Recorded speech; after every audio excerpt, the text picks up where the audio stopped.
Hi, it's Levon. Welcome back to my channel and to Step by Step.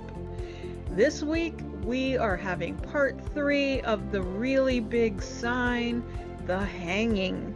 So I'm so excited that this day has finally come. So that means we can have our really grand reopening next weekend. So you saw part 1 and part 2 perhaps by now, and these are the elements of the sign, and I got the city to help me out with some cones so that this really big bucket truck could come to hang the sign. So I was just thrilled, and the bucket truck looks like it would be a lot of fun, almost like an amusement ride. And of course I want to thank the guy that installed it. There's what it looks like when you're on the inside seeing a guy in a bucket truck. But he said he wanted to stay low profile, so I won't thank him by name, but if he's watching, most appreciative. So they had a plan in place, so he installed a 2x4 and he measured, so he knew exactly where he wanted to place the sign, and he had something to hold it up. So they were both in the bucket. Very smart. I actually was able to watch. Sometimes whenever people buy furniture pieces from me, I can't watch them load it. I don't know why. So I'm afraid they'll drop it or something will happen. So I guess it was the same with the sign, but for whatever reason I was really excited about videoing, so I watched the whole procedure, and I could see that they easily had a plan and had it down. So the decor side is up. Of course, I was running all over the place, taking pictures from across the street and from different angles.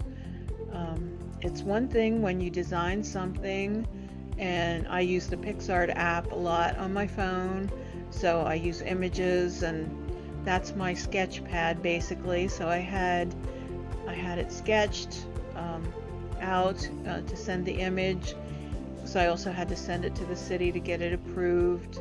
But it's another thing when you see it come to fruition. So I'm just thrilled. The screws that are in it gave them something to hold on to. So he is doing the finishing touches of putting the screws, and there is the sign. And the next part is the pièce de résistance, the truck door that I got from Walter's Auto. That's out in Hollidaysburg, Pennsylvania. They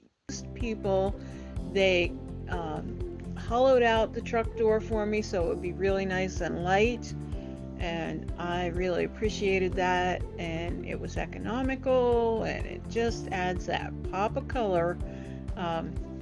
Originally the sign was going to be about the same size the same color as the background, but then they decided to paint the building that color, so I had to paint the sign. But I think that's all good because I've used that blue color, that turquoise, in other things. So there it is, and I'm thrilled with it, the way it turned out. They're still hanging, but I went across the street to look. See the wind? Note the wind in the trees. That was kind of probably a little scary to be in the bucket truck with the wind going, lifting heavy things up, but they did an amazing job. The sign was painted with Dixie Belle Paint, the truck door and everything, and I'm very confident about having that out in the elements. It's all been treated with gator hide, which is a water-resistant paint. But I actually used the paint for a sign previously, and foolishly I did some decoupage on it. So the decoupage didn't last, but the paint sure did. And also returning is my sign that was made by Cold Chinese. This is the best picture of all from that he took from the bucket. So it's pretty cool looking down onto the storefront. So I'm thrilled with that. Friend of mine took a picture from across the street, so I'm in the picture. It was a little chilly that day, and after I closed, I checked the drive-by ability, and I was pretty pleased with how it looks when you're driving by. It does catch your attention. I want to thank you so much for watching, and if you're local, please come to our really grand reopening. If you're not, join us at lavintagedecor.company, and also on Instagram we're LaVintage Decor, and also on Facebook we're LaVintage Decor Altoona. Thanks for watching and stay well.